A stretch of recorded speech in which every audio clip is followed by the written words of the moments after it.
Today I'll be showing you a bunch of weird Minecraft bugs that nobody can explain. These have been in the game for years, and you can try out most of them yourselves in your Minecraft world. The easiest bug to try out yourself is to get some glowstone and put it in a dispenser. If you power that, it'll be dispensed, but instead of going into your inventory, it's gonna go onto your head. It looks like a clickbait YouTube thumbnail, but it's actually real. It's actually in your helmet slot. You can't place it there manually, but you can flick a dispenser lever and have that go into your helmet slot. It's really silly. You can even put this on mobs. That guy has glowstone on his head. So does this guy. They're very mean, and it doesn't look like it's there, but trust me, it is. You can try it out yourself. If you had access to commands, you used to be able to summon a baby red dog in Bedrock Edition, and then you could dye it, like how you would dye the collars, and that would actually change the entire color of the whole dog. This allowed you to get 16 different colors of dog in Minecraft, and it was just really silly. Unfortunately, they did fix this bug, and now all of my colored dogs are just regular dogs. You used to be great. Who bleached you? Who took away all your color? I'm so sorry. I think we're all familiar with the standard in-city gateway that you can find on the outer in-city islands. These things are pretty plentiful. However, they're not this plentiful. As you can see, we got stacks upon stacks of these things. These two over here are actually just like straight up cut in half because of reasons. And we have 2 stacks of them. So I am not sure why this happens. I think there's ways to exploit this and use it for your gain. But as you can see, it's actually a pretty common thing, and these actually function correctly as well. They'll take you back to the main in-city island. If we take a little flight around the end, as you can see, basically every single one of these in-city gateways is stacked up to infinity and beyond even. Man, think of all the withers you could kill in these in-city gateways. I don't think it should be allowed that the in-city gateways are taller than the actual in-cities themselves. It's kind of a lot of bedrock. You can't do anything about this in survival either. Like, they are just there forever. One of the most amazing looking bugs in all of Bedrock Edition is where if you reset your spawn point underneath an end portal, that would teleport you to the end as soon as you leave the end dimension, and that would create overworld skies in the end dimension. They have a little bit of a fix for this right now. As you can see, we can't place a bed underneath an end portal, like, at all. You literally just physically cannot place a bed down there. So that is, I guess, a solution, and I'm not sure of any ways to reproduce this as of right now. However, the end over, as I like to call it, is one of the most beautiful bugs in Bedrock Edition, because you get to see these beautiful sunrises and sunsets, moonrises, stars, and clouds, and all kinds of things in the end, and it's just not something that you ever get to see in normal gameplay, and it looks really good. I use these images to this day because they're actually pretty neat. If you got any mob down to half a heart using a poison potion, you could then splash that mob with a harming and healing potion at the same exact time, and that would force your mob to become immortal. It would kind of like be stuck on the falling over death animation until you relog, but after that point, there would be no way to kill that mob with swords or arrows or anything like that. The only way to kill it would be with more potions. I think this bug was recently removed. There might still be a way of doing it, however, and it is really just a stupid, silly, dumb bug, and I love it so much. I never got to use it for enough things, but it's actually pretty cool. I'm not having any luck creating new immortal mobs, but I do have a structure block with an immortal mob saved, and as you can see, this guy is perfectly immortal to all of my attacks. You literally can't damage him with fire, lava, the void, a sword, or anything else that you would normally expect. The only way to kill him is with a harming potion.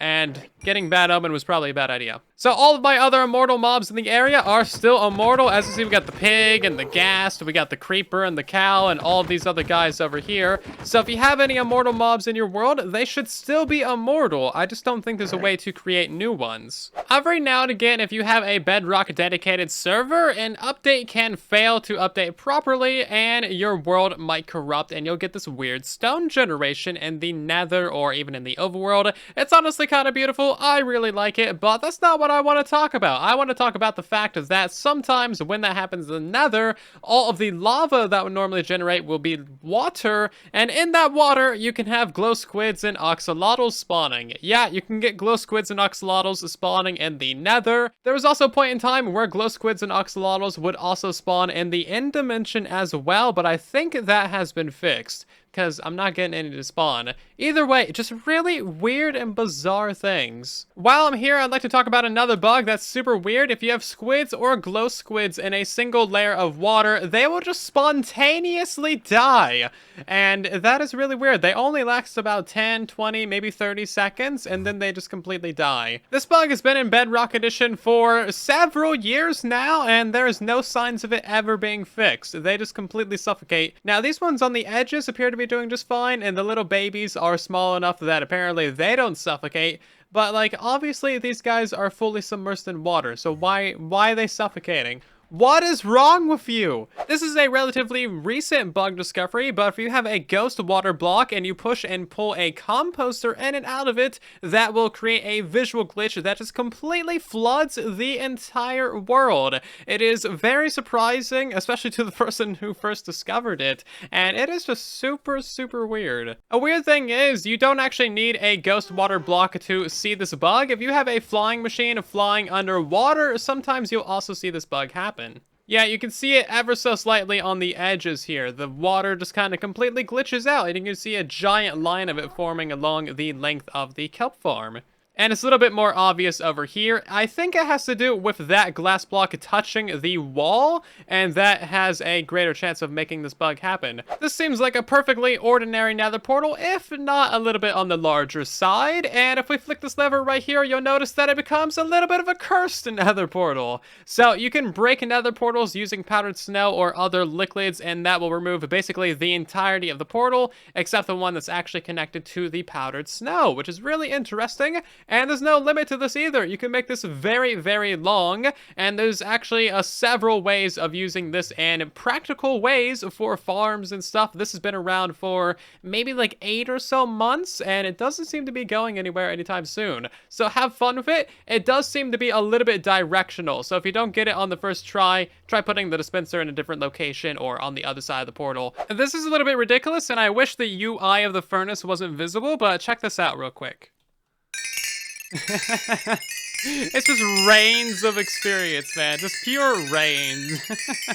This bug is already patched, so don't try it, but this is a super silly bug of Bedrock Edition, and I love it so much. It's so weird. So the furnace output slot, this one right here, is slot number 3, and this determines, you know, what item you get from smelting something. Now, hotbar slot number 3 is also identified as slot number 3, and there's a bug where the game isn't differentiating between furnace slot number 3 and hotbar slot number 3. So this is a brand new furnace, and let's try this out with 64 netherite scraps. A single ancient debris being smelted down gives you 2 experience points, so this right here would give us 128 experience, taking us straight to level 8 instantly with no effort at all. We can do this a little bit better though. Let's set up an actual auto clicker with 1 millisecond delay, turn that bad boy on, and just let it ride for a little while. The amount of experience sounds is just simply incredible.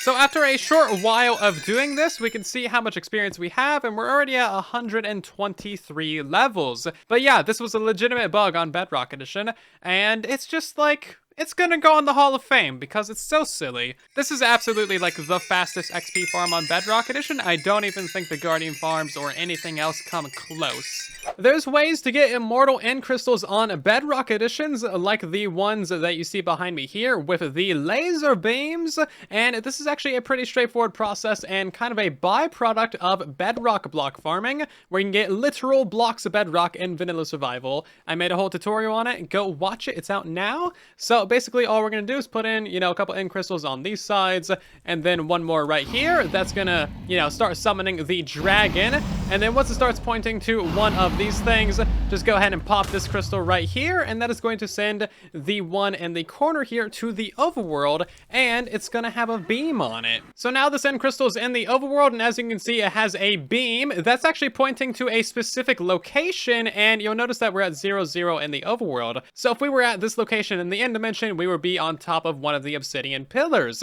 So that means that you can get through a whole bunch of these immortal end crystals to the overworld and have 10 different split beams going into 10 different locations for all of the various obsidian pillars that you would typically have, which is kind of crazy, and I absolutely love it. This is survival friendly as well. Like, you can do this in your Minecraft world with relatively little hassle. As long as your actual world spawn is near 0, these guys will point to the right locations. Even if they're somewhere thousands of blocks away, though, you will still get these beams, and they'll just kind of like go off into the horizon. You can also get the end crystals that are on top of the actual end pillars as well, and these guys have a beam too, but you can only do this in creative as far as I'm aware. There's a super weird bug when it comes to transporting entities out of the end dimension, such as getting shulkers to the overworld for a shulker farm. So if we put this guy inside of an end portal, that's going to take him to the overworld. However, he's not actually going to be here at world spawn.